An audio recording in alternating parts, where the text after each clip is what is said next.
এটা দেখ একজন এদিকে এদিকে এই দাঁড়িয়ে কই এই সাইডে এই পাশে একজন আসেন না ওটি কই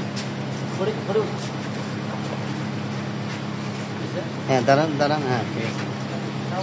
হ্যাঁ ঢুকলাম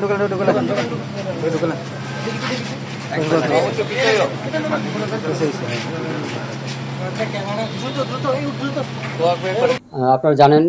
কুমিল্লার কালিয়াজুড়ির একটা বাসাতে মা এবং তার মেয়ের হত্যার একটি ঘটনা ঘটেছে। আমরা সেই ঘটনা তদন্ত করতে যেয়ে আপনারা ইতিমধ্যে দেখেছেন একজন পাঞ্জাবি পরা একজন লোক বাড়ির ভিতরে ঢুকতেছিল। আমরা প্রথমে তাকে শনাক্ত করি এবং তাকে অ্যারেস্ট করার জন্য আমাদের ডিবি টিম কাজ করে এবং তাকে আমরা গতকাল রেল স্টেশনের কাছ থেকে তাদেরকে গ্রেপ্তার করি।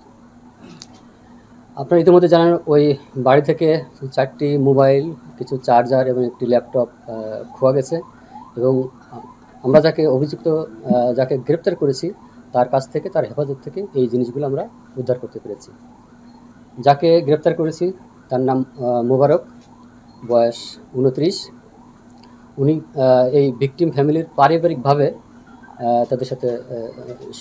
সম্পর্কিত এবং সে বিভিন্ন সময় এই মা এবং মেয়েকে ঝাড়ফুঁকের নামে বিভিন্ন সময় পানি পড়া বা অন্যান্য তদবির দিয়ে থাকে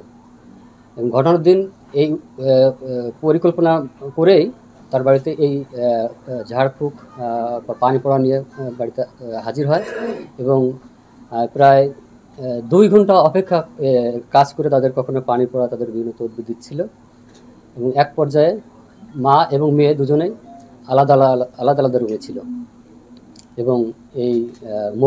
অভিযুক্ত মোবারক সে এই ভিকটিম